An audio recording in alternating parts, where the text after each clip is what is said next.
I get up, I grab my tea, I sit down and turn up my computer. Here Who's we right are. there? Good morning, gentlemen. How are you, my friend? I am super good. It is 35 degrees. It's the first time in about 5 or 6 days above freezing, and we had a few days where it didn't get above zero. So going up and feeding horses and being outside this morning was a total delight instead of a survival process.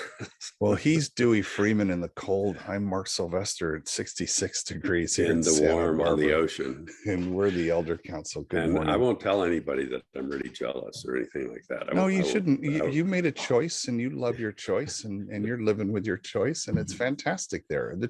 That you are the mountain man. I'm the beach guy, right? I'm the valley boy. There you go. And Kimberly and I have a saying, and actually I will credit Kimberly with this, is something like, don't allow yourself to become a victim of your own choices. Yeah, there you go. Well, which is we've done a show on victims, and right. Yeah, let's not do that. Let's not do that. So, you know what I want to talk about today is that there's that old adage, practice what you preach. And part of being an elder is we preach a lot and we teach a lot. Preach and teach. It's kind of the nature of the job of the elder is to lead along the path. And yet, let's not forget we're on our own path and we are learning ourselves, and we are doing ourselves. And I had an opportunity this week to think about actually executing on what I teach others to do.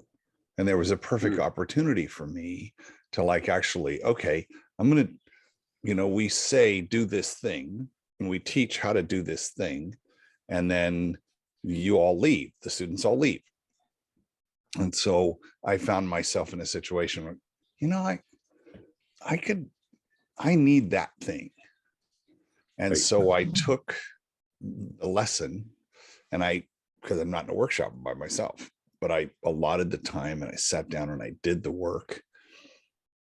And it was much harder than I thought.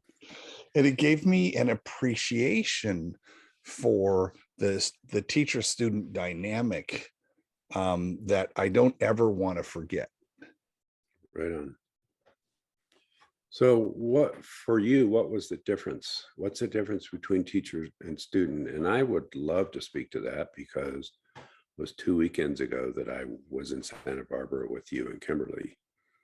And it's one of the two places where I am a student. One is was there, and one is when I do my Aikido and horsemanship. Right. What was the difference for you? And then, well, let's start with an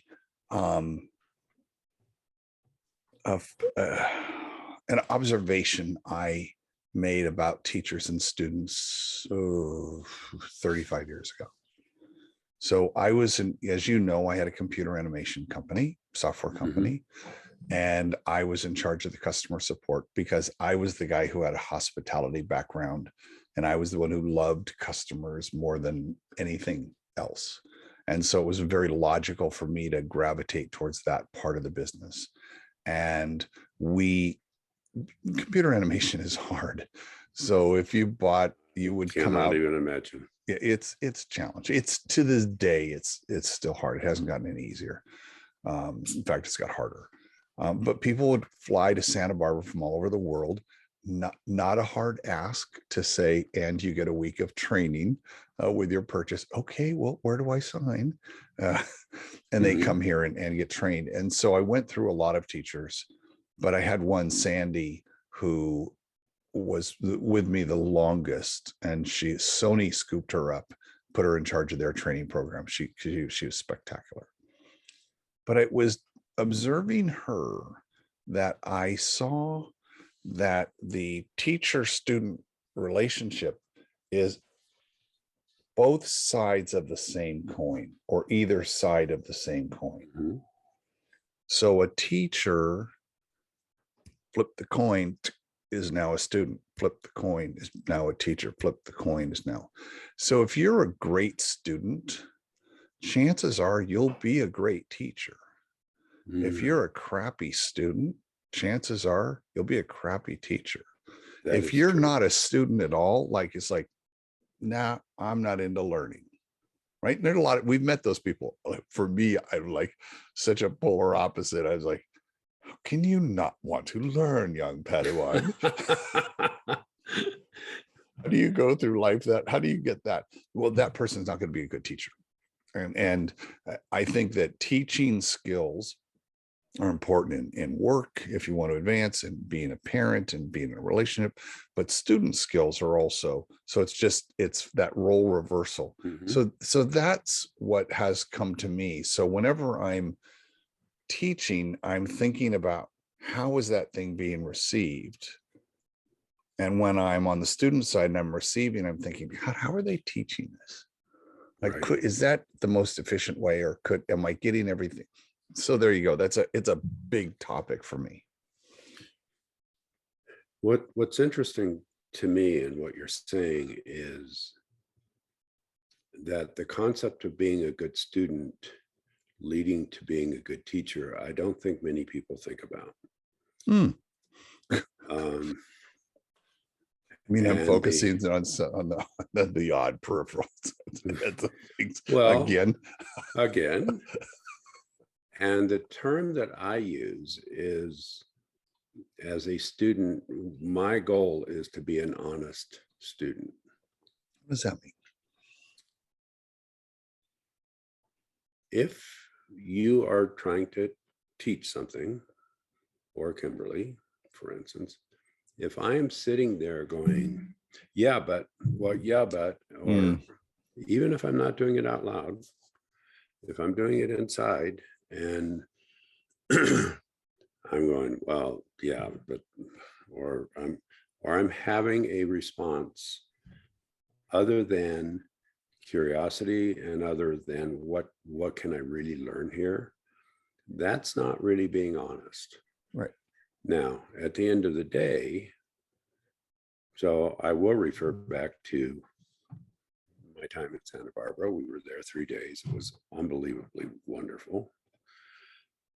And as I was sharing with you a little earlier, the tentacles of what I've learned and am learning, it's permeating everything I'm doing. Um, and there were some things that I left with and went, I do have a bit of a different perspective.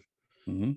But in being an honest student, what my goal is to fully take in everything and to, I think you and Kimberly used the phrase playful on. Is that the phrase? Yeah. Yep. Something like that.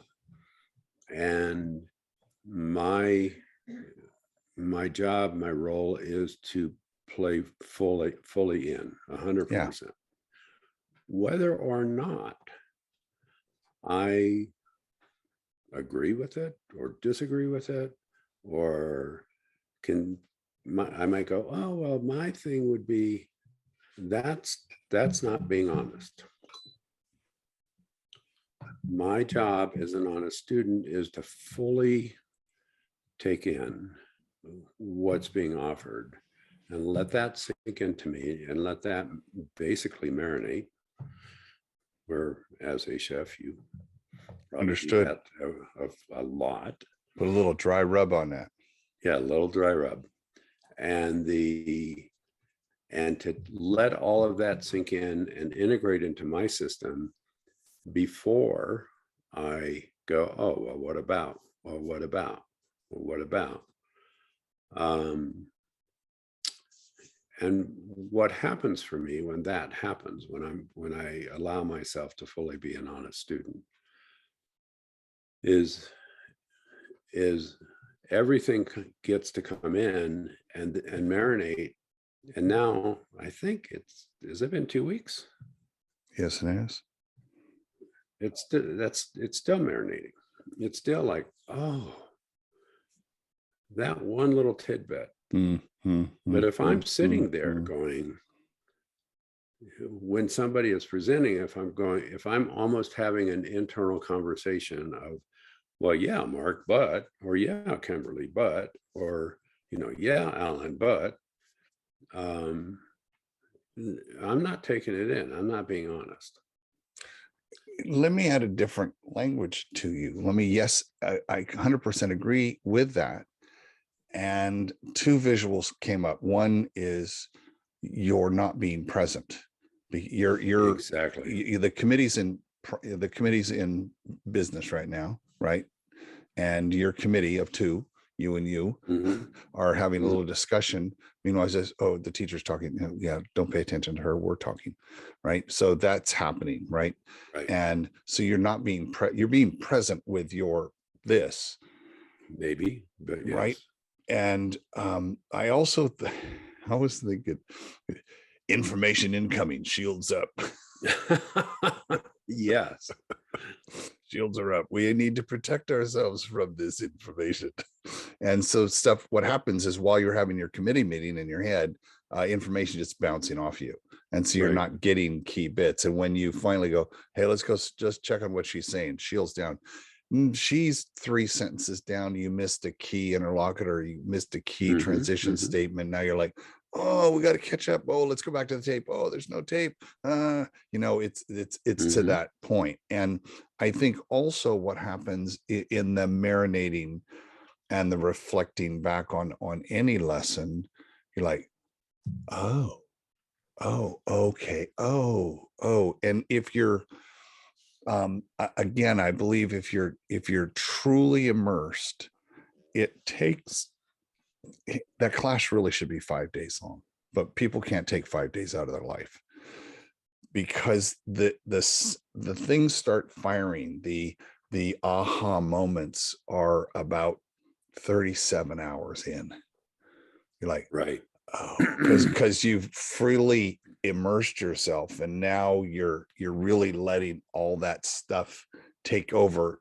Committee, you guys go take a break. We're going to be paying attention now, because guess what? It's all new. That's the Right. part of it, right? Is so you have a bit of a fear. What's all this new stuff? I don't know any of this. Yeah, Nimrod, you don't know it. That's why you're in a class. That's why you're being a student right now. So check your I know better than anybody else bullshit and say, Right. I don't know anything. Right? What does she say? You know nothing, Jon Snow. Right. In my world, we call that beginner's mind. 100%. Yep. Yep. And um, Why don't you, for the people who don't live in our worlds, explain what beginner's mind is? great question. Actually, where I learned about beginner's mind is in Buddhism. Yeah. And the And by the way, beginner's mind is not religious. So anybody who's listening, as soon as they hear that, they go, ooh, shields are starting to go up. yeah, here come the shield. Yeah, beginner's mind has nothing to do with religion. It has to do with a perspective of how you view the world.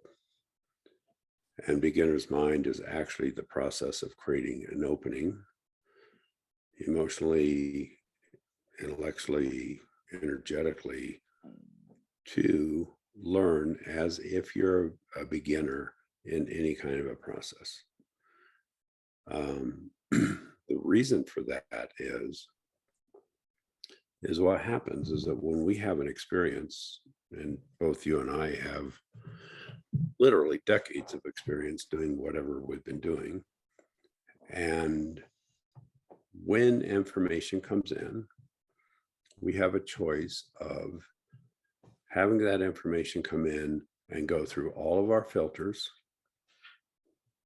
And when it comes out the other end of all of our layers and filters, we might get a little tad of something.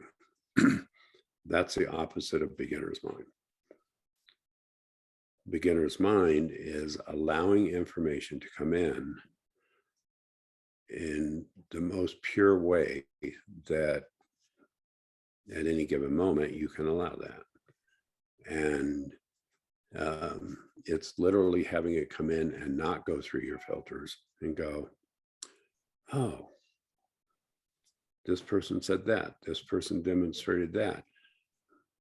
When this happened, this is how I felt. And it's literally allowing that information to come in without judgment. So I painted a whole picture when you just said that. I want to see your picture. Well, one picture was I was really into interesting waters for a while. And there are some waters you can get from the Dakotas that have been filtered through, tons and tons and tons or miles of rock, right? And what comes out at the very end is the purest water, so they say. So it's been filtered. Everything has been filtered out of it, right? That was one vision. The first visual that hit me was like, I have all of this stuff. It's kind of like if you've ever seen cold brew coffee, there's a distillation thing. So we're distilling, right? And it's not filtered, it's just getting everything out except that one drop. So that was one visual that hit me. And to a point, if I go to any learning experience, I'm always looking, is there a drop or two? Did I get a drop or two from that? Because those drops are going to be just gold, and I will save and collect those drops. That's a way. The other thing that got me that I thought was interesting is when I search for something in Google, I'm looking for a specific thing, happening to be helping my father-in-law find a new dresser. Okay. He's not a fan of going onto the Google and looking and doing all that. He'd rather go and touch, right? I want to see. So I type in, go in, show me dressers. I now have 14,000 dressers to look at. To your point, there's no filter. These are all the dressers. So one thing I can do is just kind of page through. Now, by the way, Google has filtered it for me, but we'll ignore that for a second. It's, it might be showing me the ones that someone paid for me to see or someone, whatever, but let's ignore that. So if I'm just looking through this, again, honestly, I'm going to become a student of dressers. Oh, there's 4 drawers. Oh, there's 6 drawers. Or there's different kinds of woods. There's tall ones. There's skinny ones. There's narrow ones. Blah, blah, blah, blah, blah, blah. I go, oh, I didn't even know I might like that one. I hadn't even thought of that one. Oh, look at that. Or that's beginner's mind. I'm beginning my study of dressers. Right. To over on the right side of the screen is all my filters. Oh, well, do you want pine or oak or ash, or do you want light wood or dark wood? Do you want, and what happens, it takes the 14,000 down to 20. Right. And I filtered out all the possibilities. Is that an agreeable analogy to you, sir? Yeah, yes. If we start only with, say, 20, then our choices end up being limited. After we are an honest student and we take everything in, and let's say we have 100 pieces of information, we get to choose from 100 pieces of information. If we filter it before we do something, before we do anything with it, we might only get to choose between 3 pieces of information. Right. Let me throw in another piece here. And I love your analogy. And it's like, and I do think it's worth mentioning that, yes, for instance, in Google, maybe there are pre-filters in it, and maybe we're seeing dressers that someone has paid for. What we also need to know is that no matter who is teaching whatever they're teaching, they have their own filters. Oh, 100%. And allowing ourselves to be an honest student is also allowing ourselves to see those filters, which is totally fine. It's like, okay, well, that's an interesting perspective, and that's an interesting perspective. The more that we can do to take all of that in without judging, the better off we are.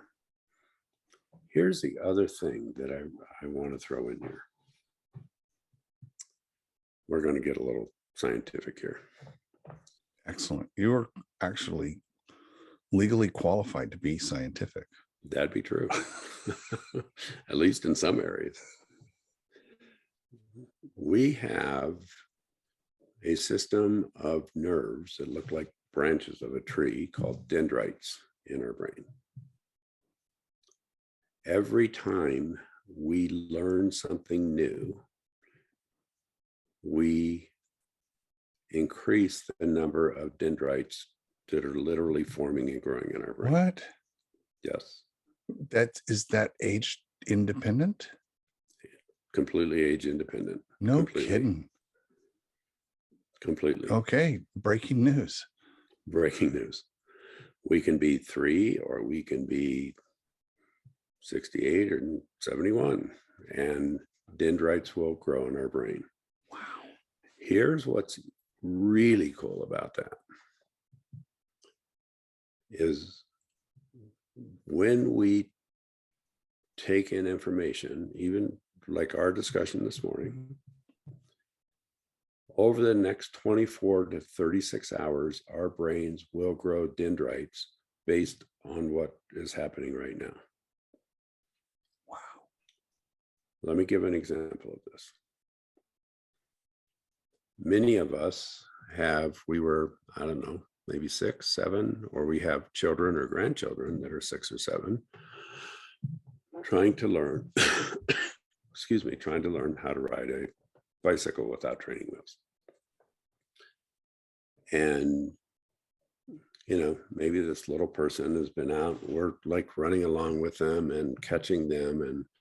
And maybe, we've been working with them for a couple of days. And at the end of the second day, they're still falling, and they're frustrated. And the little person goes, "I'm done. I can't do this anymore." And I mean, I'm sure everyone's experienced that either personally or with Sure. a sibling, a son, a daughter, a grandson, a granddaughter. Not limited to 6-year-olds. Not limited to 6-year-olds. But for this example, let's leave it at 6. When that little person, say at 4 or 5 in the afternoon, they throw a little fit and they go, "I can't do this." And we go, "Okay." And we get them off their bicycle. We go in and eat. We give them a little bath and let them go to bed. And in the morning, they get up and go, we go, "Do you want to try again?" And they go, "Okay, I will." And then they go get on the bike and ride. Here's what has happened is from the night before, their brain has been creating dendrites and their brain has been learning how to ride a bicycle without them doing it. Their body, in our bodies, we go through all of these processes, and then our brains, when we get what's called relief, meaning a rest from it, a break from it, our dendrites and our brain is actually putting all of that stuff together. And if anyone wants to go look this up, you can go look it up. We actually have. Well, people stopped listening to us a few minutes ago. They hit the pause button and they've been Googling dendrites. It's a trending topic right now. It might be. But all these little branches of nerve endings are growing to put together the process of being able to ride a bike. So even though this little person spent maybe an hour trying to learn to ride a bike, after they get off and they have their dinner and their little bath and they go to bed, their brain has been learning all night how to ride a bicycle. And they get up in the next morning and they go, "Oh, I can ride a bike. Look at me." Because we learn after we learn. That that right there is a t-shirt. We learn after we learn. Right. So two things come to mind immediately. Well, more than two, but two that I want to articulate. One is we're both martial artists, and we both have had to prepare for milestone tests as we get a belt, or as we pass to the next level, however it is. And we're in my world, we were taught to visualize the whole test. So I have sat and meditated and gone through the entire test in my head, and I've gone through all of those things. It is, and even though you don't physically do the thing, does that here's the question, does the act of visualizing that thing actually promote dendrite growth? Absolutely. Wow. And here's the coolest thing about all of this. This is the wraparound back to beginner's mind. If we are learning something and we have a wide opening, we create a large opening for information to come in. As everything is processing, we create more dendrites. Our brain automatically integrates all of the material. If we come in and we don't have a beginner's mind and we're going, well, yes, Mark, but yes, but Yes. well, here's my opinion. Well, we're taking in much less information. Therefore, we literally, our brains cannot create Work with. dendrites. Yeah. There's a lot less to work with. When we visualize, and this is wrapping back around to what you're saying, our brains will actually train our bodies how to do certain movements. Right. I believe that 10,000%. And whether it's martial arts, or if you watch like a skier above at the top of a ski race where, they visualize in the course, and before they're even going, they're going. You can see them, right? Just watching the Olympics, you could see them doing that. You can see that, and that transfers into what goes on in our body. The same way with riding horses. I actually will visualize where I'm going and how I'm sitting and what's going to happen. And it works. We do that almost every time we go into a high stakes conversation. Kimberly and I talk about that every day, literally every day. What are the high stakes interactions that are on the docket for the day? There's a business development with this one. There's a critical point in the lesson on this one. There's a whatever that is. What are the high stakes thing that's going to happen? And then we say, what do you want the outcome to be? Exactly. What's the intentionality? So to your point is I want to get down in 47.3 seconds. I want to do whatever that thing is. And so to your point, what we've been unconsciously competent at creating dendrite free growth, or a way, we're just creating, to your point, creating an opening for our brain to do the work it needs to do subconsciously, so that when we are consciously in that situation, we've prepared ourselves. Did I get all that right, Doc? 100%. Wow. So when we go in with that beginner's mind, our brain goes, thank you. Because that our beginner's mind allows us to work and operate the way that we're designed to work and operate. So let's stay with the physics, because there's you're familiar with what an fMRI is. So we know what an MRI is. Oh, right. Oh, okay, got it. We know. So tell the listener what an fMRI is. I'm not that familiar with that. So where I've seen it used, it's where they can measure the it's a frequency MRI, and they can do it with the brain. Oh, How here they're at the actually measuring the electrical bingo, impulses. bingo. And here at the university, they have at the University of Southern California, Santa Barbara, they have something called the allosphere, ALLO sphere. Google it. There's a great TED talk that Professor Morin gave. And it's a 360-degree dome, and they'll put MRI data in that, and the scientists can explore it because there's it's a dome. It's 75 feet tall, and there's a bridge in the middle of it, and you walk in the bridge, and you have goggles on, and you can, just go and explore.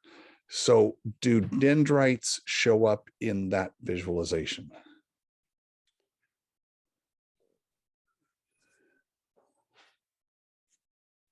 You mean if someone does an fMRI? Here's what I'm thinking. So there a dendrite is a thing, it exists. So now that I'm Mr. Curious, I want to go see my dendrites. Okay. And then I want to, here's where I would, is like, do I have can you run out of room for the dendrites to grow? Actually, a good question. The answer is no. Oh, thank God. Because I'd be done. Because we'd be done. So here's the truth. I do not know how. I've seen pictures of brains with sparse dendrites and brains with like incredibly dense dendrites. Truth is, I don't know exactly how they got those pictures. I am going to put myself on a little mission to figure that out, because it is well worth it. What I love about our conversations, and I love when you root something in science, because when something, for personally speaking, when something is rooted in science, my believability, my trust in the information index goes way up. Like, exactly. Goes way up. It's like, okay, that's science, as opposed to a woo-woo, more of a, when we've all been around that kind of thing, it's just, well, no, I trust but verify. Right. No, right. Totally. So I want to bring it back to this practice what you, I'm going to change it. Practice what you teach.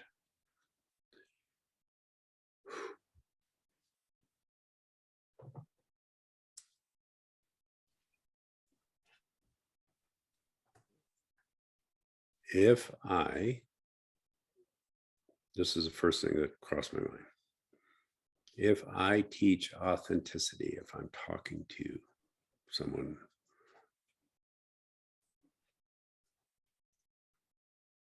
in regards to them, asking them to become more authentic, if I am not authentic, then I'm a fraud. If I ask somebody to get into their bodies more and move, if I'm completely out of shape and eat horrible food and I don't move myself, then I'm a fraud. If I ask somebody to really look at their drinking, for instance, and I'm not looking at that myself, which for the record, I don't drink, but if I'm not looking at that myself, then I'm a fraud. Now my dendrites are like exploding up here. This goes all the way back to some of our earlier conversations about authenticity versus attachment.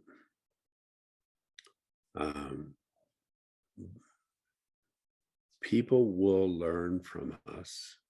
People will have the trust to have beginner's mind if we practice what we teach. the awareness, one of the things I will confess is doing this show on a regular basis enforces all of that in me, right? It's Yes. an opportunity for me. We've talked about opportunity to train, right? One of my senseis was like, everything in life was an opportunity to train. So, these lessons that we talk about, there's just a heightened awareness for me. Mhm. In fact, I saw in the nation, one of our listeners has been listening to every single one of the episodes. Really? He's going to explode. He's going to explode. Because there's new people coming to the nation all the time, and they see us and they go into the back catalog and they start listening to things. What hit me was there was a very distinct moment around 10:30 yesterday morning when I'm working on my stories, and I thought, I'm doing the work right now. It was very conscious. Oh, you're doing the work now. You're not teaching someone to do the work. You're not talking about doing the work. You're doing the work. And then it was almost out of body to be that observational and say, what does this feel like to do the work? So that I could, the next time this is taught, or I'm in the process of teaching it, I can say, this is where you're going to get stuck. This is where you may get stuck. I'm not an absolutist. Right. Got it. Because you may get stuck. That will be a running joke for the rest of our lives, my friend. Well, part of what we can at least come close to being absolute about is that you will get stuck somewhere. Yeah. You will get. Oh, and I battled the resistance demon all day long. Really? Oh my God. Yeah.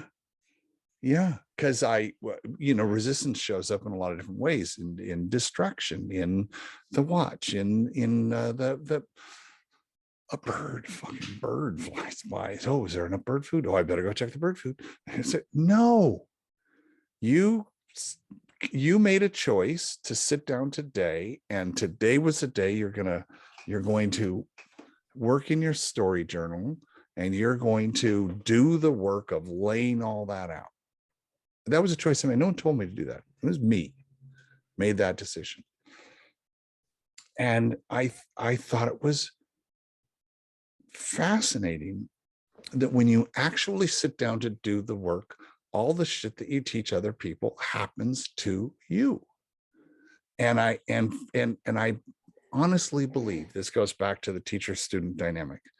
As a teacher, if I can feel what it feels like to be a student, I believe I'll be a better teacher. Absolutely. Can I wrap back around to the resistance piece? Of course. Question. Were you being resistant, or were you protecting something in yourself? Not protecting, for sure. I was, writing is hard. Okay, straight up, writing is hard because it's a solo adventure, and you can distract yourself in 800,000 ways. I went through 1,000 of them yesterday. and I was very aware, because I said, this work I did, I got 6 pages done. Maybe an hour had I sat down and just done it, just maybe an hour. Took me all day. And I didn't want to judge myself. I didn't want to say, hey, had you gotten that done in an hour, you could have gotten these other things done. You could have, like, I'm in charge of all that. I make those choices. And I just thought, imagine how hard it is, because I'm semi-retired. I do have control of my own time, so I had the luxury of resistance or distraction Mhm. or whatever. How hard is it for the people I work with who have very busy lives and young kids and work and relationship, all those worlds colliding, when they want to tear off a chunk of time to have an intellectual pursuit like writing? How tremendously challenging that is, which instantly went to, um, can I find ways to help them be more productive by experiencing this myself? Were you able to do that? I don't Find know. those ways? I don't know yet. Well, let me I throw. think I want to hear this. It Having the experience myself makes me more empathetic when I talk to someone that says, I didn't have time to get to that. Mm, I feel, they'll say, you can tell they feel like they let me down, that they didn't mhm, do the work. And they don't need to, I know. And now I get it. I'm mhm, very, mhm. very, very poignant realization for me. When we allow ourselves to do what you did, and we are then able to go, yeah, I do have empathy for this other person. In my world, I see that as a way to be protective Of, of we're actually allowing ourselves to help protect another person from their self-judgment. okay. Okay. I get that. If can say to you, or you can say to me, yeah, I get that you didn't have time. Let's work on it now, for instance, whatever. That bypasses all of the I let you down, I'm not good enough, I'm, you know, I'm not a writer, I'm not blah, blah, blah, blah, blah, blah. It that level of empathy for another allows a protective process to happen so that that other person is not judging themselves. So that other person, when we judge ourselves, that is a way to stop Mm, what's happening. 100%. And it allows us to be protective so that another person may move forward. If we can look at things that way, as a teacher, for instance, we allow our students to become a learner Mm, versus just a student. We allow our partners to take a breath and enter, continue to enter into relationship with us and make contact. We allow little kids to grow up with much less self-judgment. If we can come in with that level of empathy and go, yeah, this is tough. I struggled with it too. And I know you well enough, Mark. I mean, you are an incredibly creative, uh, I don't know, imaginative person. And I can actually visualize you being maybe even in that chair going, okay, I'm writing. Oh, there's the bird. Writing. Oh, here comes my writing. Oh, I gotta get, I mean, I can see it. And I could come in and go, which please know that this doesn't happen. But I could come in and go, wow, you took 8 hours to write 6 pages. I mean, heck, that's, hour and a half a page. Or I can go, allow myself inside to go, yeah, I'm doing, the pages piece in the morning, and I'm going, this morning I was like, about 200 words, and I was going, okay, what else am I going to say here? I might need to hurry up and go feed the horses. And because if I can allow that with you, then I can begin allowing that with myself and go. And if I sit there and go, what am I protecting by this little impasse that I have? And it's like, if I go, well, I'm protecting not saying something in particular, or I'm protecting not being authentic, or I'm protecting my own self from my own judgment. And that's at least a possibility of a way to look at this. Mr. Dewey Freeman, we've done it again. Started with a little nugget, just went. Yeah, I but love then that. you brought it down and you landed it so nicely. I sure appreciate you, my friend. I appreciate you.